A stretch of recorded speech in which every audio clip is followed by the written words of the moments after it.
Hello everybody, it's Colin Talbot again, part of our series that we're doing on governments and their response to the COVID crisis. This morning I'm joined by Professor Andy Westwood from the University of Manchester, who's also a former government specialist advisor, but Andy can explain that better than I. Andy, hi, nice to see you again. Hi Colin, lovely to see you, lovely to catch up. So I'm a Professor of Government Practice at the University of Manchester.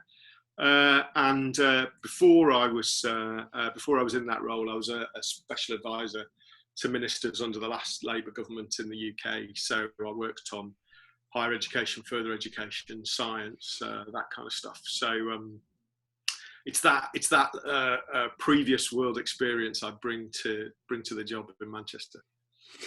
Thanks, Andy. What triggered me to get in touch was you published a very interesting blog on a British higher education discussion website, which I thought raised some interesting questions about the future of higher education in the light of what's happening around the virus. But it's come at a very awkward or opportune time in terms of higher education policy in the UK, where it was in a bit of a hiatus anyway with the new government.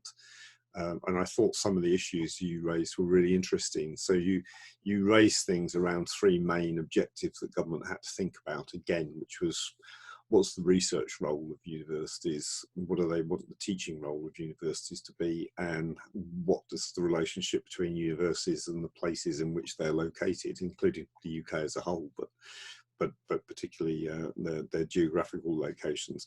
I thought maybe if we could just talk about the three of them to start with. If we start with research and how you see the COVID crisis impacting on the research agenda. So I think kind of research. I mean, you're right to say it's awkward timing. If you're only elected, less than 3 months before the pandemic hits, you don't have fully formed plans. You have promises and manifestos. In our case, we just about got a budget through before lockdown kind of kicked in.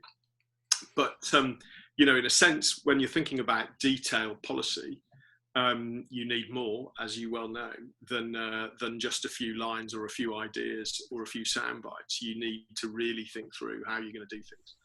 I think for research, this government, the Boris Johnson Conservative government with its 80-seat majority, has always been very, very committed to research. So in one sense, it's the least destabilising bit of those three agendas that you described. The government in that budget I mentioned had committed to more than doubling government funding for research and development. It had essentially committed to use government funding to take the UK level of investment to more or less the OECD average of GDP investment. Some of those plans were more detailed than others. So, for example, the Prime Minister's chief and well-known advisor, Dominic Cummings, had wanted to set up a UK equivalent of the US DARPA, the Advanced Research Projects Agency, and that was given the go-ahead in the budget too. So we kind of, we can.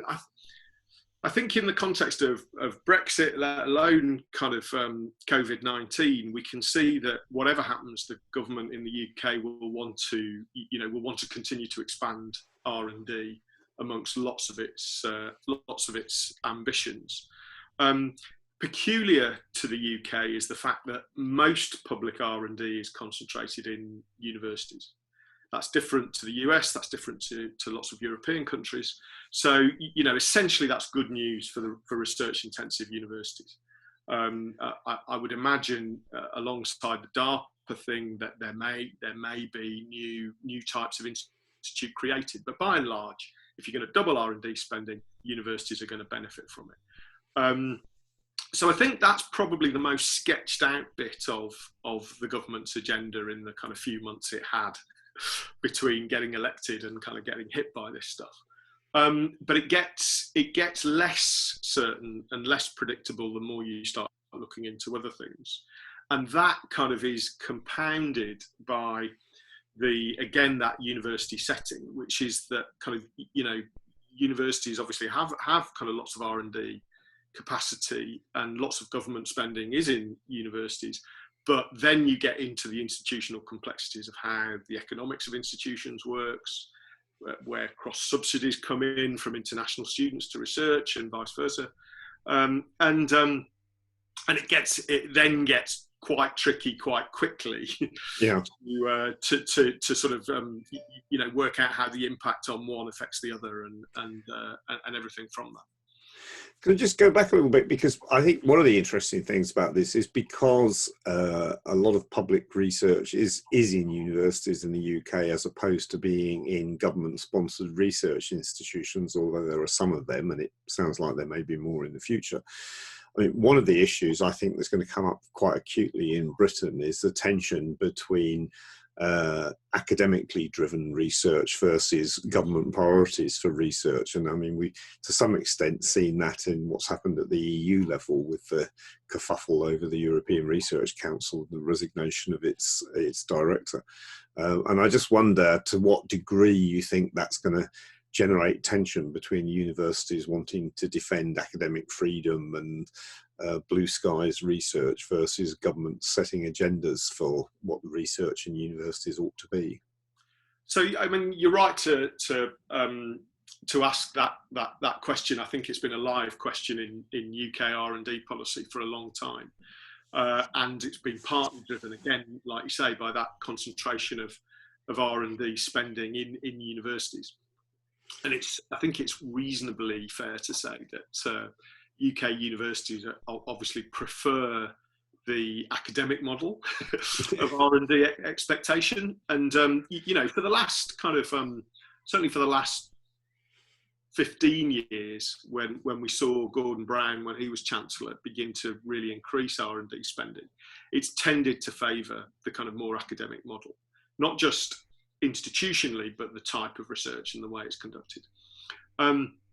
Since that time, we've obviously seen industrial strategy become more of a fixture, from the financial crisis and when Gordon Brown became Prime Minister, and that was the government I worked in.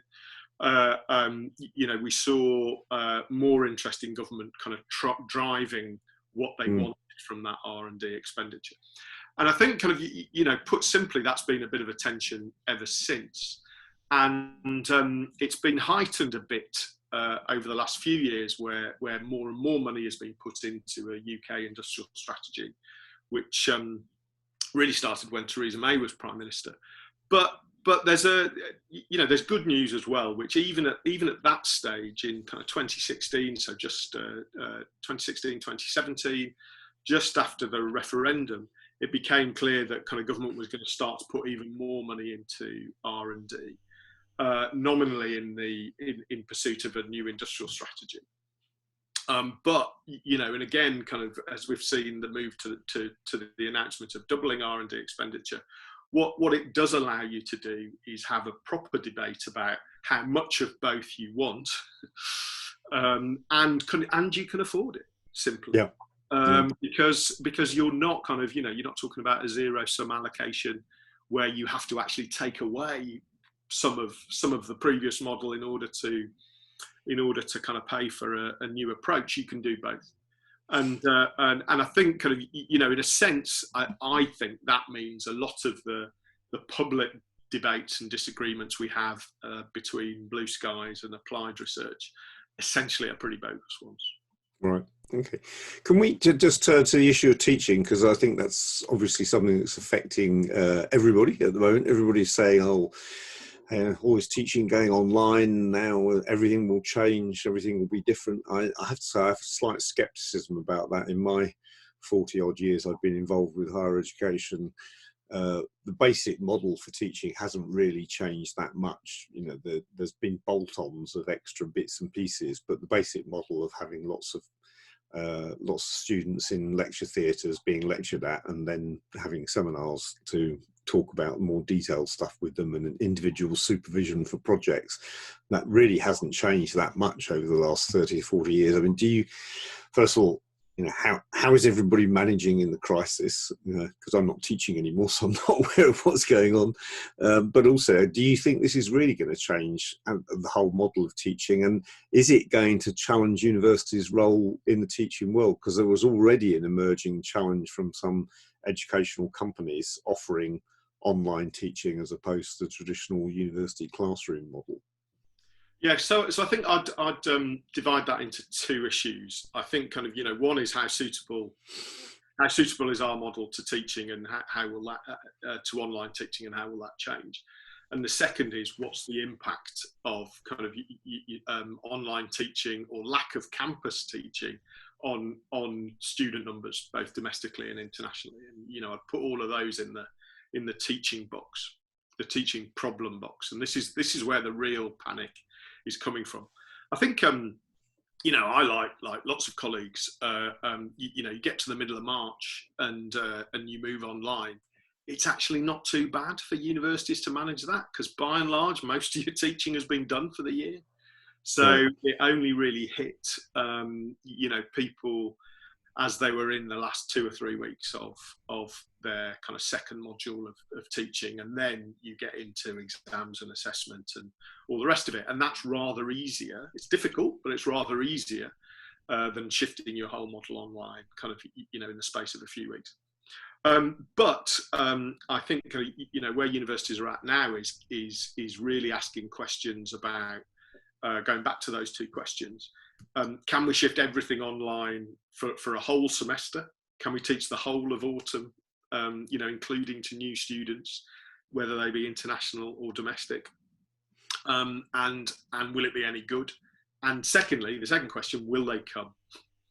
And it's the will they come question which is really acting as a kind of, you know, a shockwave through UK higher education, but also Australian, US, Canada, anywhere basically where there's kind of high international student numbers, and anywhere where those international student numbers are a massive part of the core budget of institutions, which is definitely the case in all of those countries.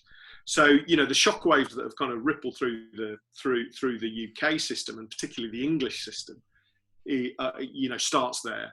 It's kind of, you know, if a quarter of your income is from international students, you know, that shock is both big, near instant, and very significant in the long term, because we just don't know whether that's going to materialise in September, and we don't know whether it's ever going to come back in the kind of numbers that people have baked into their business plans and strategies. The expectation is it's not going to. So suddenly that takes these multi-million, and in some cases, you know, billion-dollar organisations into kind of a crisis very quickly. They can no longer afford to do all the things that they plan to do, which includes paying for investments in property, in teaching accommodation, in kind of a whole range of other activities. And so, you know, so really that's where the crisis has kind of, you know, started from, if you like, in the finances of universities. But you know, the questions about teaching kind of ripple out from that. But they ripple out not just into questions about can you teach online in September. It ripples out into kind of where those international student fees also cross-subsidise research.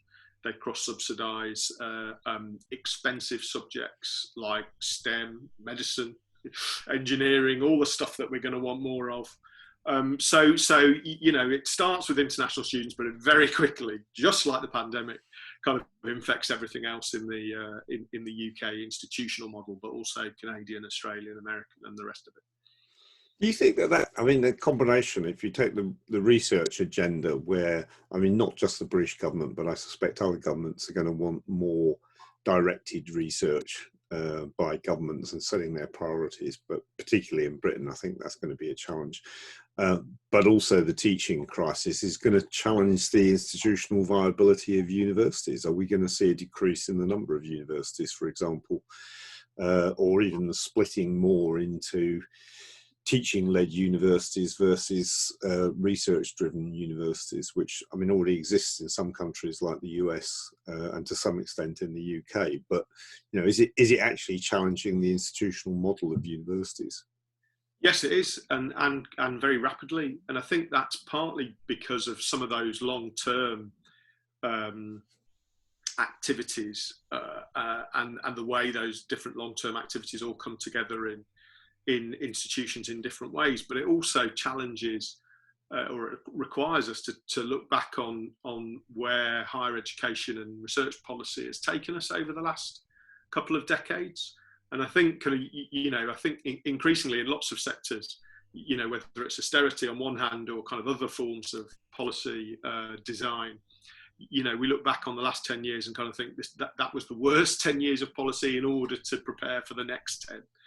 And in that context, in the UK or in England, as I should say, you know, we've seen a real acceleration towards private income, including international private income, but kind of a marketisation, a real concentrated focus on competition between institutions, which has driven quite big borrowing, quite big expansion domestically and internationally, and even more kind of complicated interrelationships between all of those key activities.